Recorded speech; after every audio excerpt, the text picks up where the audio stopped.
مجھے افسوس بھی ہے اور دکھ بھی ہے، کیونکہ ہم نے اسی کانسٹیٹیوشن پہ حلف اٹھایا ہے اس کو پروٹیکٹ کرنے کے لیے، اس کی حفاظت کرنے کے لیے اور اس کی عزت کرنے کے لیے،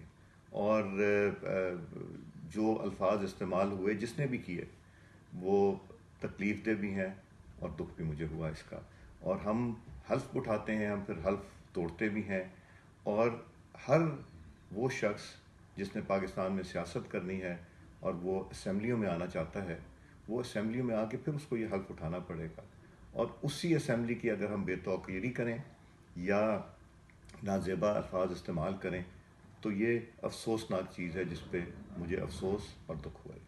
کوئی کارروائی بھی آپ کر سکتے ہیں اس پہ، یا ہو سکتی ہے ان الفاظ کے اوپر اگر کوئی ادا کر سکتا ہے تو؟ یہ ہر ایک نے خود سوچنا ہے کہ انہوں نے اس پارلیمنٹ کو عزت دینی ہے یا نہیں دینی، یہ ان کا فیصلہ، ہر ممبر کا ایک علیحدہ فیصلہ ہوتا ہے۔ یہ مناسب نہیں کہ ہم جو باہر بات کی گئی ہے اس کو کریں۔ ہاؤس میں ہوتی تو شاید اور بات کرتے، ہم اس چیز کو پروٹیکٹ کرنے کی بات کرتے۔ میں ایز اسپیکر، اور میں یہ بھی جانتا ہوں میجورٹی ممبران، ہماری پوری کوشش ہوگی کہ ہم پارلیمنٹ کی عزت کروائیں،